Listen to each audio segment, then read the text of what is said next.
तो कैसे है साथियों, आप लोग आ गए हैं नए वीडियो के साथ और स्वागत करते हैं अपने यूट्यूब चैनल में। साथियों, आज का जो वीडियो है वो निजीकरण पे है।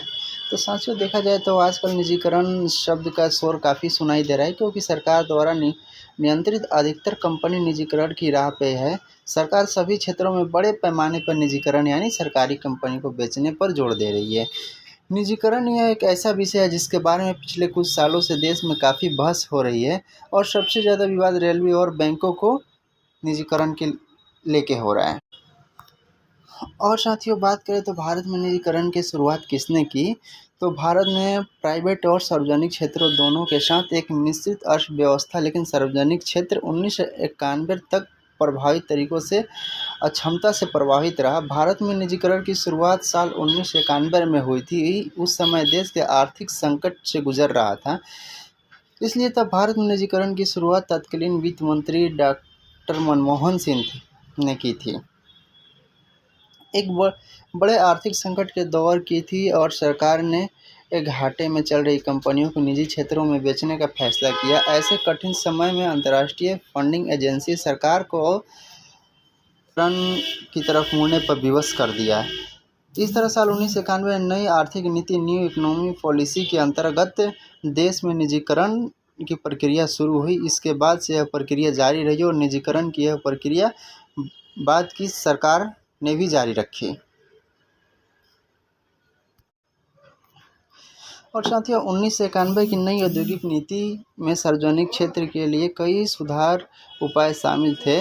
उसमें से कुछ घाटे में चल रही कंपनी को निजी क्षेत्र में बेचना था और निजी भागीदारी के लिए बढ़ावा दिया गया। 1991 से लेकर अब तक विभिन्न क्षेत्रों में समय समय पर कई बार प्राइवेटाइजेशन किया गया।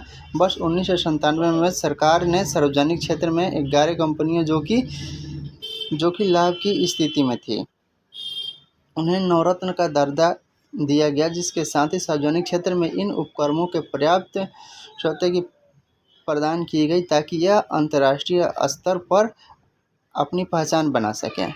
इसके उपकरण में MTNL, BSNL, LOC, HAL, BPCL, SAIL and GAIL आदि थे। अब तो सरकार सभी क्षेत्रों के बड़े पैमाने पर निजीकरण यानी सरकारी कंपनियों को बेचने का काम जोरों शोरों से कर रही है। और साथियों, देखा जाए तो निजी क्षेत्रों की कंपनी में लक्ष्य सिर्फ व्यापारिक लाभ कमाना होता है, इसलिए इस क्षेत्र में सार्वजनिक उद्देश्य के प्रति उदासीनता नज़र आती है। सरकार जनता के प्रति जवाबदेह भी होती है, इसलिए सार्वजनिक के उद्योगों में सफलता और असफलता के लिए सरकार को जनता व्यक्त कर सकती है। वहीं निजी क्षेत्रों में उद्योगपति की जनता के प्रति कोई जवाबदेही नहीं होती है। निजीकरण की प्रक्रिया की सबसे बड़ी कठिनाई यूनियन के माध्यम से श्रमिकों की ओर से होने वाले विरोध है। श्रमिक अक्सर बड़े पैमाने पर छंटनी, नौकरी छूट जाने के डर से और काम के वातावरण में परिवर्तन जैसे बातों से सहमे रहते हैं।